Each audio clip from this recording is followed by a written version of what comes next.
All right, call to order the special meeting of Tonganoxie USD 464 Board of Education for Monday, December 2nd, 2024. I'd entertain a motion to approve the agenda. I move that we approve the agenda. Is there a second? I second it. All those in favor, raise your right hand. Those same sign, motion carries 6-0. So the meat of the agenda tonight is interviewing our candidates. So I guess first and foremost, welcome. Thank you all so much for being willing to come be part of the process. This can be a thankless job at times, not trying to talk anyone out of it, but it warms my heart that we have some people that are willing to participate with us. Mr. Gratton did send his regrets. He was tied up with work, but we are recording this and it's on YouTube, so he'll be able to go watch that. Wanted to talk through kind of the process quickly. Here in just a second, we will draw names to see who goes first. So Audra's going to help us with that. Each candidate will have 5 minutes to address the board. Obviously, introduce yourself, but whatever qualification, experience, kind of what your why is. Why do you want to join us? The board may ask some follow-up questions. The board will take action on who we select, take a vote on the December 9th meeting. So next Monday is our regular monthly meeting, and we'll take a vote then. And then the intention would be for the first board member to attend, or the board member to attend their first new board meeting in January 2025. It will be for a 12-month term. So Mr. Bothwell moved out of the district. His term was to go till 12/31/2025, so it'll be completing that term. And obviously, I'm glad to answer any questions or any follow-ups that come out of this. So I guess with that, Audra, would you mind drawing names for who goes first? Michael Corsten. Okay. Well, why don't you go ahead and draw all the names so everybody knows their order? Break the ice. And we'll have Evan Dean, Evan. Linda Harbor, Peyton Lynn, and Angel Hoover. Thank you, Audra. All right, so we'll have 5 minutes, and I will give you a 1-minute warning. All right. And you're up. My name is Michael Corsten. I've lived in Tonganoxie for about 15 years. I'm married. I have children here that go to school currently in Tonganoxie. I have 2 children here. I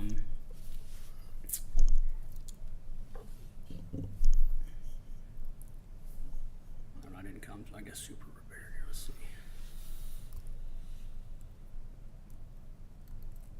I seen this position available, and I applied for this position because I feel like I can make a difference in my community for my children, for my family, and other families coming up in life. I think this is an important position to be part of the board here, and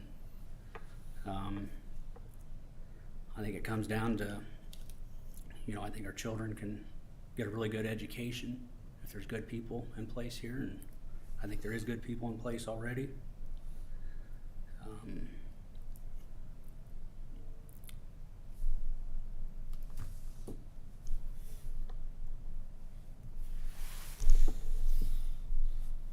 You guys have any questions? I didn't come super. It's all right. You good on your comments then? Yeah, I mean, Okay. I'm a local resident here. Okay. So I'll start. Just a couple of questions. So, I guess if selected, what would be your priorities as a board member? Or what's most interesting to you?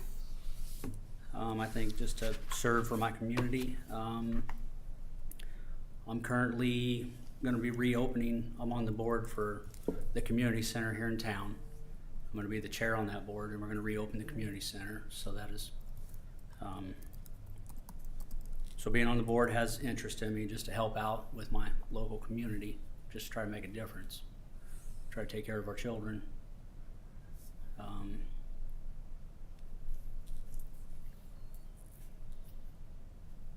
never been on a school board, so I don't know, everything there is like you guys do. You've been here for a while. I think it's something I can definitely learn, and I think I would do a good job. I can return emails, take calls, return calls.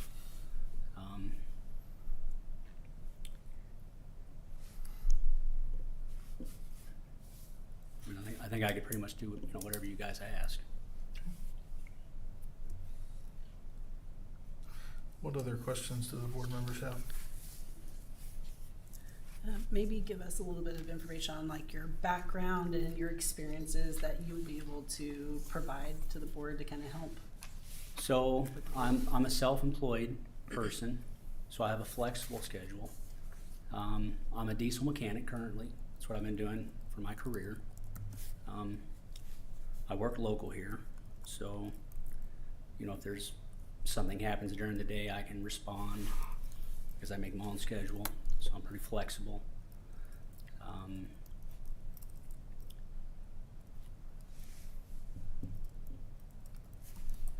That's good. Thank you. Okay. Yep. Other questions for Michael? If you were selected, what would be your priorities? My priorities would be I'd like to, improve on some of the academics, and just like to make sure everybody's getting a fair education and getting the best education they can possibly get. Okay. Thank you. Thank you. Other questions from the board?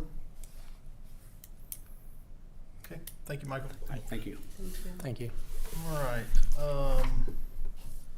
Next up is Evan Dean. Evan, same rules. I'll give you 5 minutes with a 1 minute warning. Okay, thanks. Okay, you're on. All right. Well, first off, thank you all for scheduling another meeting outside of your regularly scheduled meeting. I appreciate you putting together a thoughtful process for selecting a new board member, and happy to put my hat in the ring. So I'm also pleased that there is such a strong applicant pool. So I know you guys will have a tough decision, but I appreciate your consideration as part of this. I'll start by saying I grew up in Tonganoxie, moved away for a lot of years, but have 3 kids in the school system now that are all kind of involved in a lot of different activities. So I feel like we see, a good range of, what the school district has to offer. And I think that I have a lot of, for my time in town, both growing up and moving back, a lot of relationships and a lot of experiences around town that I think can be useful and leveraged as a member of the board. In terms of qualifications, I'm an occupational therapist by training. I got my PhD in therapeutic sciences in 2015 at the medical center here. I say that with some trepidation. I think there's a there's a perception of PhDs that I hear a lot, but I just I want to assure that my approach to pretty much everything and my work at the university is very collaborative. I really work to be sure that everyone's voices is heard, everyone's perspective is taken into account as we come to make decisions collaboratively. Consensus is great. I know that's not always possible, but at least that everyone's heard and has been a part of the process. That's the kind of approach that I bring to my work. As part of that work and related to some of the, I think, experience and knowledge that I would bring to the board, I lead some nationally funded research focused on building community collaborations around special education, particularly in the transition to adulthood age. where we bring together schools, community members, parents, families to identify barriers to successful transition and work to identify innovative solutions in that community. So I think the knowledge that I've built around the state through that can be applied here on the school board and could be useful for building some programming in special education. As part of that work, I've developed a collaborative relationship with a lot of people at the Kansas Department of Education, especially the Special Education and Title Services. I sit on a statewide committee related to transition for them. So I have experience building coalitions in local communities around education, sit on statewide collaborative committees as part of that work. So I think I have an idea of how to work together as a team to improve education. I think in terms of priorities coming in, I think I don't really come in with a specific agenda or axe to grind or anything like that, but I do think my knowledge of special education and services and supports for people with disabilities could be useful. I also, really, I think the board has done great work in just setting a vision for the district. And I think part of that vision is being sure that for college-bound students that the educational expectations are high to be competitive after high school. And also for students that don't see college in their education, that like the CTE programs and other experiences that are going to set them up for success after school are robust and meet the interest and needs of students. So with that, am I within time? You are, 10 seconds. What questions does the board have? I'll ask the same one. What would be your priorities if you were to be on the school board? I think I could be a resource to the special education efforts in the district, particularly around transition age and the 18 to 21 services, to ensure that students are getting the employment and community-based services that they need to be successful afterwards. I think I would be a voice for, so I'm sure all of you are too, for strong educational standards for college-bound students. And I think one of the things that I've been learning in my work is just the need for a really robust CTE program and opportunities for students that aren't going to pursue college after school. So I think those would be my main ones. Thanks. Very good. It sounds like you're a very busy person. How are you going to manage your time to make sure you have time to fit all this in? Yeah, I mean, I think we're all busy with the 3 kids running around the district and doing things. It definitely keeps us busy. But I mean, I think this work is important. I've talked to my family about it, that this would kind of be a part of family life, building in the work of the board. And my family's supportive, my kids are supportive. So yeah, it would be, just part of life, building it in. Thank you. Other questions? Thank you. All right. Appreciate it. All right. Next up is Melinda. Same rules. We'll do 5 minutes, and I'll give you a 1-minute warning. Okay. Thank you so much for holding a special meeting. I know it takes a lot of time to do what you all do, and again, you're not always thanked for doing this. So I am not a native Tonganoxian. Moved here probably 22 years ago. My daughter was in 8th grade when we moved here, and so she went through high school and graduated in 2007. And then my brother's family came, and so I've had a niece and a nephew graduate, and another niece getting close, and now I have grandchildren in the district. So I have a first grader and a fifth grade granddaughter. So I've always been, I guess, somewhat active in the school. I was a band parent, and we did the trips, and we did all the things that band parents do, and I chaperoned and had a great time with the kids. So still in touch with a lot of those kids that have gone on to do other things. So it's part of the community, and I always feel like I should be a part of the community when you live there. And I am on a board as well, and I will have time. And it is for the Leavenworth County Domestic Violence Shelter. So very active on that, have been on that for 6 years because the board won't let me leave. But I got on the board when it had closed, and we had $20,000 in the bank and still had bills to pay. And no fault of their own, we deal with grants, and I know that the schools also probably get some grants as well. And so for us, we live and die by our grants, and so we have learned a lot this year that we have written them wrong. And so there's more money out there, and if you don't spend it, you don't get it. And so there's always the finance part for our board, and of course employees and staffing and those kind of things, and what services can we offer. So we went from having less than $20,000 to now being financially stable. Grants are coming in on time. And it's taken, a board of, well, we have 8 board members. We have 1 opening. If anybody's interested, I would interview you for a board member. But, it takes a lot of work. It takes a lot of time. I spend time on the phone with other board members or, the state coalition.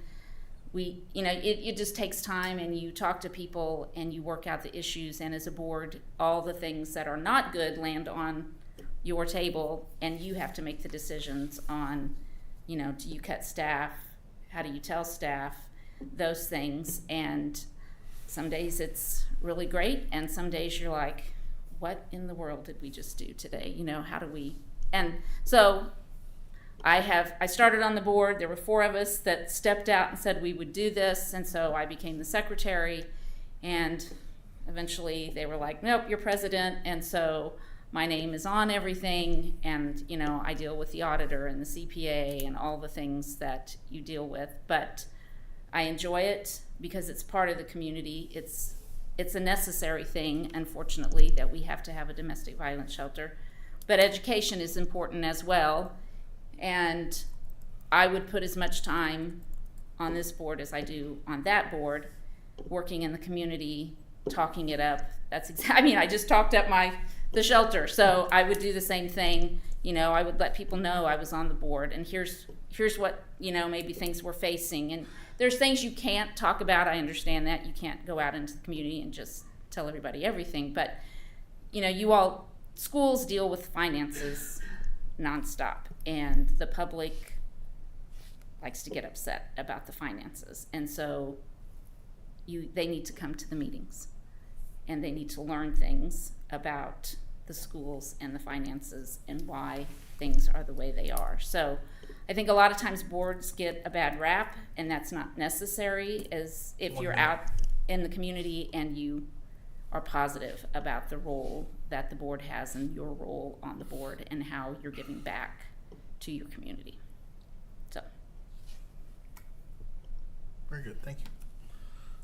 What questions does the board have? What is your vision for education in the Tonganoxie community? Well, I want Tonganoxie to have the best education. My daughter received a really great education from here, and she went on with she got a 2-year scholarship with KCK, and she lined up with Emporia, and she went for a teaching degree, and halfway in she was like, I don't want to be a teacher. So that was all fine. I was like, I'm fine with you changing as long as it's not 2 weeks from graduation, And she has a business degree. She worked hard, but that's the student, that's not always the school. That's parents at home, and I know in the perfect world we would love to see more parents active with their kids and their education, but that's not how it always works. But she got a great education here.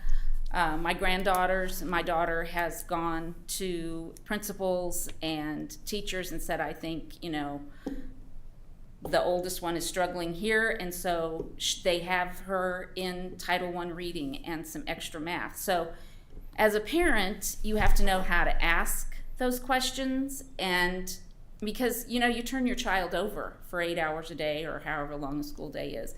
And so you need to know, you have to have a communication, and I think maybe sometimes parents don't have that communication, or they just expect the school to turn out this perfect child, and that's not your job either, So I think a lot of communication, communication is what it takes for everybody to succeed and to have a really good education.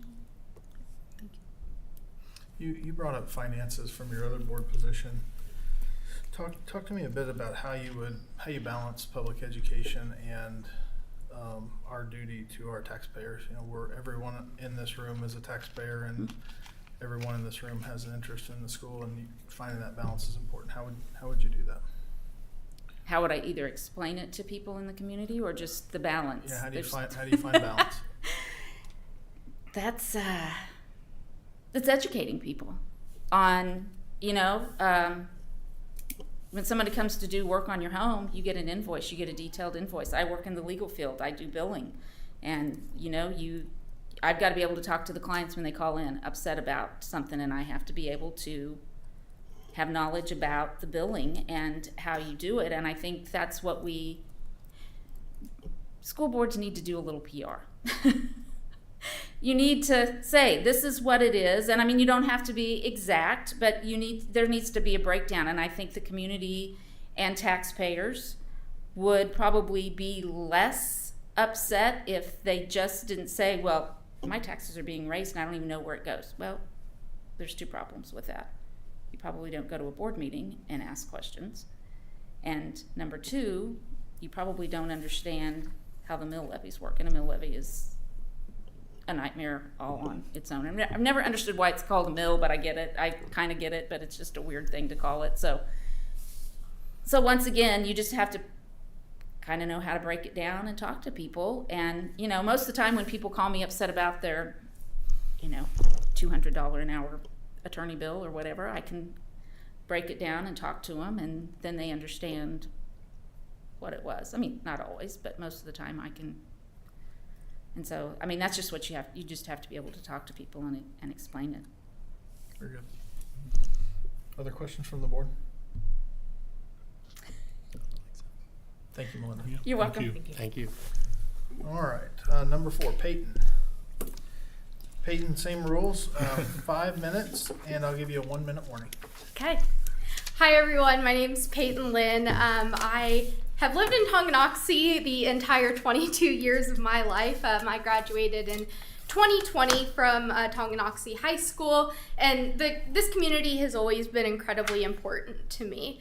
Back in May of this year, I graduated from Kansas State University with my bachelor's in education studies, where I focus specifically on education policy and research. So, this is kind of something that's right up my alley and has been my greatest passion in life since about as long as I can remember.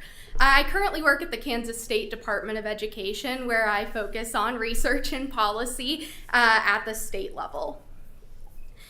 One of the reasons that I would like to be part of the school board in Tonganoxie is because I really truly believe in the power of public education. I do believe that this is the greatest public good that the country offers, and local school boards are one of the most influential parts of our government because of the really direct impact that it makes on students and teachers and community members alike. So I think that this is a really important position, and I would love to be a part of this group to advocate for students to have the greatest education possible and for teachers to want to be in Tonganoxie and have the greatest careers possible. I understand that I'm not necessarily a typical school board member. I would wager a guess that my education and growing up is a little bit different than a lot of the people in this room. But I think that makes me a really unique candidate. I have a unique and what I think is a valuable perspective as a young person who is in a different generation, who grew up a little bit differently and a little bit closer to how students in school now are currently growing up.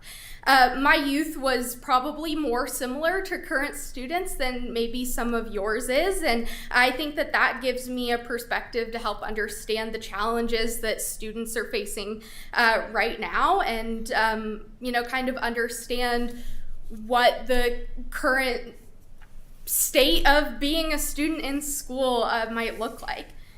My role at the Kansas State Department of Education has really helped me understand on a larger scale what's going on in education, and I think it's really important for the Tonganoxie School District to focus on high leverage actions to really achieve better metrics. Some of my goals include, really focusing on the things that Tonganoxie is already doing well to make them even better.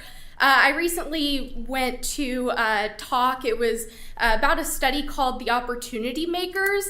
And that talk explains that districts who are currently outpacing their expected rates for student outcomes are doing it in a few very specific ways to catch up students who have fallen behind grade levels, and then by the time they enter high school, they're able to get those students back on track. These districts are often focusing on efforts to focus on what they're already doing well, and I think that that's a really good strategy. Tonganoxie currently outperforms state average on ELA state test results, which I think is great and is something that is awesome to start building upon. Some of my goals on the board would be to have a really strong focus on early literacy from pre-kindergarten through third grade, because this is such an impactful time for students learning how to read. When you take something like literacy that Tonganoxie is already doing well at and really focus on it, I think bringing up those students from an early age when you focus on those literacy rates can be something that years down the line will end up affecting state assessment results and graduation rates as well. So I think Tonganoxie, because we're already doing so many great things and work for our students, I really want to advocate for the district to build on those successes and help make the most impactful change for all students. Very good, thank you. What questions from the board? Okay, I'll start. So you talked a lot about how Tonganoxie performs and what some of your goals would be. How would you determine if you feel like that the board goals are being accomplished by the district, and how would you measure those? How do we act upon those? Yeah, I think something that is really important to start with is figuring out the goal that you want to achieve. So if it's, for example, literacy, and the district is already performing at X level or has X number of students in levels 1 and 2, from the beginning setting a realistic but challenging goal to move students out of the lowest levels on state assessment performance into one higher level or 2 higher levels to get them in the top half. So I think starting with that metric and that goal helps you along the way see if you're kind of meeting those benchmarks to get to that goal by the date that's set, or if that's something that you need to revisit. Very good. What other questions from the board? What vision do you have for education here in Tonganoxie? Yeah, I was really lucky as a student to be very actively involved in Tonganoxie School District and the Tonganoxie community, but I think that that's something that a lot of students maybe don't have the same opportunities or time or resources to be able to be as involved and have the same experience that I have. And so I would really, love to see that every student has the chance to get that education that I was able to have, that I think made me and, set the foundation for me to be successful after graduating and having a strong career afterwards. Thank you. Very good. Other questions? What do you think would be the biggest challenge to being a board member? I think that something that obviously works against me is my age. I understand that, maybe not having children gives me a different perspective, or just generally being younger than most people are when they're in those kinds of positions may prove to be a challenge in terms of people, taking you seriously. I think that I have a lot of knowledge and a lot of passion that combats some of those other things that come along with having more years on me. Very good. Other questions? Thank you, Peyton. Thanks. All right, and last but not least, Jill. And same rules apply. 5 minutes, I'll give you a 1 minute warning. Okay, great. I'm Jill Brewer. I've lived in Tonganoxie for about 20 years. I moved here when I married my husband, who's lived here his whole life, and we have 3 kids, one of which is graduated and 2 are at the high school right now. So I have had the opportunity of seeing through the Tonganoxie School District. I also grew up in a small school outside of Manhattan, and my dad was the principal, my mom was a teacher, and now my sister's a teacher. So education has been a constant in my life, and it's been really important to me, and a passion that I think is important. So I also had a smidgen of a work in education. I was a special education parent when I was in college. And while I only did that for a couple of years, it was really insightful to be in a classroom and understanding the demand of being with kids all day long, and you're responsible for teaching them something before they walk out the door. You also have demands from administration, you have parents who have demands, and it was, just being a para, incredibly insightful learning experience for me, and taught me to really respect the people that do it for their entire career. So that was a great experience for myself. When my kids started into school, there were a lot of really positive things I saw about the school district, and some that at the time, many years ago now, were kind of disturbing. So I decided I should probably get involved. And I started going to school board meetings and became involved with Tongi Strong. In that group, met a lot of good people in our community, and then serve on the district site council, which was a good opportunity to learn over time about school budgeting, which is very different, the way the funding functions. Being able to learn more about the curriculum and the tools that teachers are using to teach every day in the classroom. What is the best technique to use? How do we help them understand what that is? All of those really important things. I don't do it every day, but I think as much as you can understand about them, the easier it is to connect and listen, as you hear things from parents or, teachers or whatever. Because ultimately, serving on the board, you really need to understand as much as you can, so that you can help problem solve and make good decisions for the good of everybody. So that's been a great experience to have that insight, and just to say, hey, I need to make sure that I'm doing what I can for my community, and ultimately for my kids. It's my greatest good, right? So over time, I was also the president of the Tonganoxie Library Foundation, so we also collected taxpayers' money to help build the new library building. So I've definitely gained an understanding of an appreciation for that responsibility. You have someone else's money that they have graciously given to you, and trying to make the best of it so that we can have something good for our community. So that was a good experience. Professionally, I've worked at PNC Bank for 20 years in commercial real estate. I was in operations for the first half of my career, and the second half is in risk and compliance. So no one ever calls me with good news. They all call because something bad happened. But it's given me a lot of experience with being able to problem solve. You know, what happened? What are the facts? Let's pull them together. Who is involved? And having a lot of difficult conversations. And trying to problem solve and figure out how we're all going to work together to make sure that this bad thing doesn't happen again. So that's what I do every day. It sounds lovely, but I actually enjoy it, which is kind of strange, but I do like that. I would say, to sum up myself, I would say that if I had a motto, it would be do it right the first time, which is kind of what I just described, right? Working together with people, understanding the facts that you know, kind of breaking things down, problem solving, being a planner and organized. That's just kind of me in a nutshell.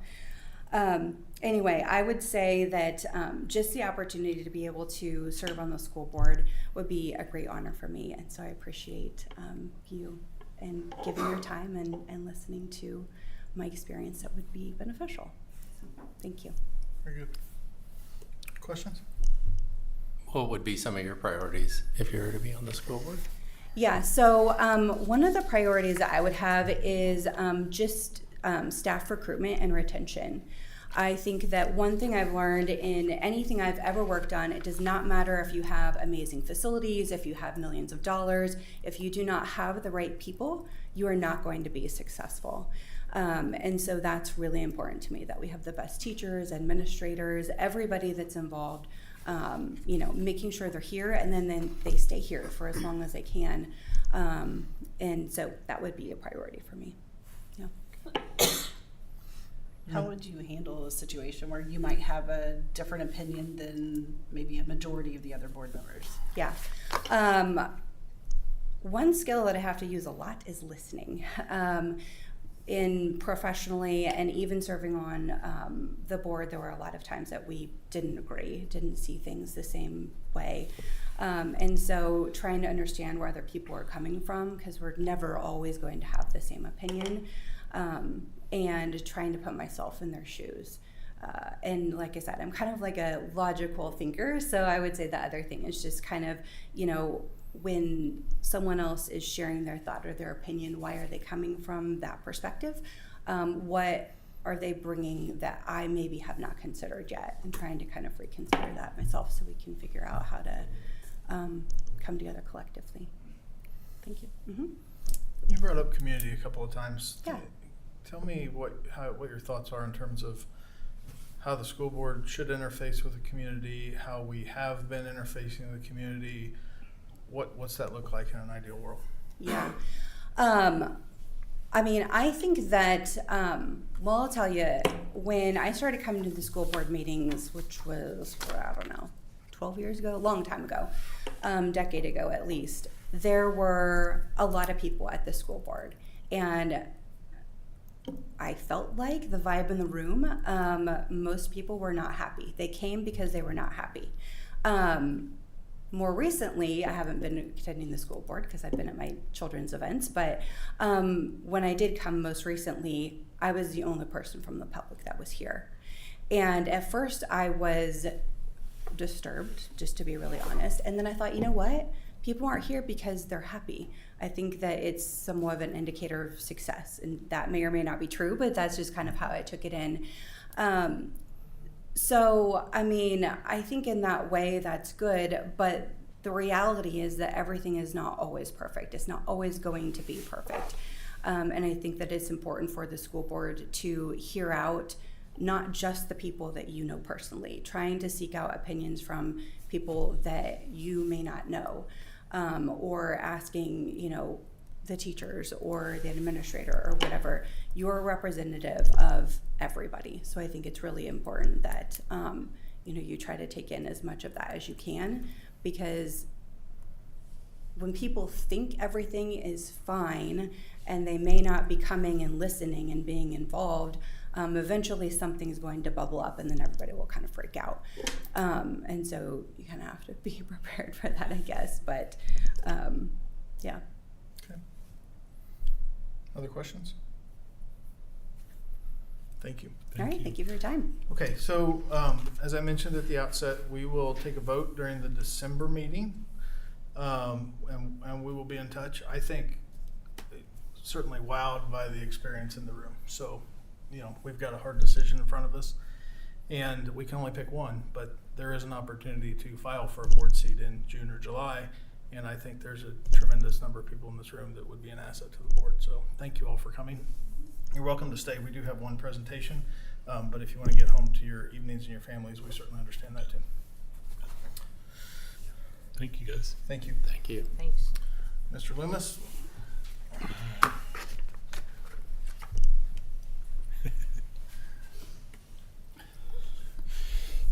So tonight we added on, you've got a couple attachments on the board docs tonight for some elementary HVAC repairs. Fairly substantial in cost, so we just want to make sure that we got up here and kind of explained what was going on, explained the dollar amount you're approving tonight, and ultimately how that fits into what we're doing at the elementary school in our master planning and our funding. So what's happened is now we are out of our 10-year warranty on all things HVAC at the elementary school, and I think Trane was gracious enough to extend some of those warranties to, maybe they're finding loopholes, maybe they weren't. But over the last 3 to 4 years, as the issues we've been having, we were able to do those and work through some warranty things. We are out of those warranties completely right now, and I think as a district we've recognized that, and hence us, moving forward with some of our studies that I'll talk about here in a minute. But the cost of the repairs is now becoming pretty substantial, and I think that's kind of what we want to make sure that we're very clear on tonight, so we don't see these expenses and think, man, what's going on? So we just kind of want to update you guys on what's going on. So what you have tonight is 3 major repairs, totaling somewhere just over $30,000, I believe. What it is the VRF system. So again, just to kind of break that down, each grade level pod has a VRF system. So kindergarten has an independent one from 3rd grade, et cetera, and there's actually 8 of them on the building. Each individual VRF has 3 units in that system. So when you see on those, if you really want to read into there, you have one for 5.0, 5.1, and 8.0. So 5.0 and 5.1 would be you have to give me a second, we moved the building around, so not quite as quick. 3. 4th grade, 3rd grade. Yeah. And then 8 is 5th grade. So not that that's relative, but challenging my own brain, I guess. And basically what that is just the repair for the compressors in one of those 3. So 5.0 compressor change, 5.1 compressor change, and 8.0 compressor change. With the compressor change comes an inverter board change and some other again, we've talked about this before, it is all computer driven, so a lot of boards and control components that go with that. And that's what you have in front. Ultimately, we have to have that for these things to run like they're supposed to. Trane has given us a 5-year warranty on this work you have in front of you on the compressors. So that to say, if we make these repairs and a compressor goes out, we do have a 5-year warranty on the part of the compressor, not the labor. So we would, if we were replacing another compressor on unit 5.0, the compressor would be under warranty, the labor obviously wouldn't, but the cost would not be as substantial as what you're looking at right now. And that's kind of what I think we want to make sure you guys understand. This is guarantee is not the right word, because there's clearly no guarantees with this building and the way the HVAC operates, but it is our best move to make sure that going into the winter months, we are providing the learning space that we need to for our staff and students. There is some urgency to this in the fact that we need to get this work done because it's obviously we're hitting our winter months. There is a little bit of lead time on some of this, and there's a couple days work involved in all of this as well. So that's kind of why we pushed it here tonight, to make sure you guys understood that, and then obviously allowing us to get Trane the opportunity to get this on the books and move forward with these repairs to make sure that we are prepared to take on the winter. Now, how this fits, I will be back next week pretty much just going to move in here on Mondays. I will be back next week to kind of break down our long-term vision for the elementary school. We will have our report from our mechanical engineer that week. We've got some more information with Train. Lauren and I have a meeting Thursday about some financial benefit opportunities to some things we can do. And so I think towards the end of this week and before the board meeting next Monday, Lauren and I will have a much better explanation for, I think, what our feeling is moving forward for major repair. I kind of want to make sure we separate these two things. This really doesn't have anything to do with our long-term planning. This is kind of a necessity for right now for the 24-25 school year to make sure our elementary students are comfortable and we're providing that environment. And then next Monday we'll give you maybe phase one or step one into what we think might be the next move for the long-term fix at the elementary. So I'm not up here in 2 years doing the same thing, spending the same money continually, and we've got some options in place. But I think we feel like this tonight is pretty necessary just to make sure that we're in good shape going forward into the winter. So as not to confuse it too much, if you got any questions, I'm happy to answer them, but that's kind of where we're at. So. Questions for Mr. Are Loomis? those units not working at all? Are they working at 20%? Like what's... There's a percentage that they probably perform at. We have DOAS units on all 3 pods that can provide heat.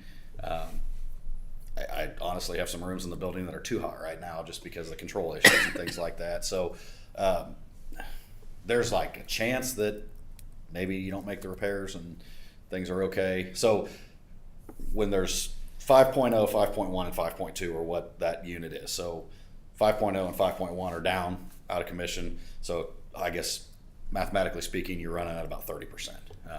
30% probably okay when it's 40 degrees out, but when we get to 5 degrees, 30% probably is not enough. So that's a good way to look at it, is I guess every third of those you have down takes their capacity down to control the space you're in. And ultimately, when it's under 30 degrees, you really need all 3 plus the DOAS just to have that ability. So, What's the DOAS again? it's a it moves air basically, but it has the opportunity to provide heat. So the VRF, if you went into any elementary classroom, you'd have a cassette in the middle of the room that you could see that like it has little fins on it and opens up. That's what the VRF does. It gives you heat, gives you cold. The DOAS has a like small vent in the corner of the room that you probably never notice unless I point it out to you, and it circulates air, brings in air, controls humidity, and just makes air move a little more, but isn't necessarily, it's designed as a support function to the VRF as opposed to being the lone control. It gives us a crutch to lean on when we do have VRF issues, and we just made some major repairs to make sure our DOAS units were in great shape, because it is a good crutch to lean on, and we can do some control things there to limp through a week, but it's not, it is not capable of handling the load of an entire pod in extreme temperatures one way or the other. I talked to Mr. Feldkamp, and while it hurts my head and frustrates me about the situation, not about any of the people, I also think the dollar amount relative to a conducive learning environment for the winter is a small price to pay. So I mean, I wish that we weren't talking about the long-term answer next week and $30,000 this week, but I'm not sure we have a lot of choice unless we want Channel 5 to come back out and talk to us about how cold it is. I would say too, there is a avenue that this is a piece of the long-term answer too. So just to that point, this is not money on fire for 4 months. Lauren and I, and probably some of you guys, are going to have to decide maybe what the next move is, but there's definitely avenues where this is just a piece of that puzzle to repair long term, and maybe 5-6 years down the road, then we're talking about a major project too. So, but yeah, he's spot on. Other questions for Mr. Loomis? All right, let's move on to action items. 4.1 TES HVAC repairs. I would move that we approve the item number 4.1 TES HVAC repairs as presented. Is there a second? I second it. All those in favor, raise your right hand. Opposed, same sign. Motion carried 6-0. So the total, it's the total of all three. Total of all three. Yep, as the three quotes that were in the board docs. Thank you. All right, we're adjourned. Thank you. Thank you guys all for coming. Thank you.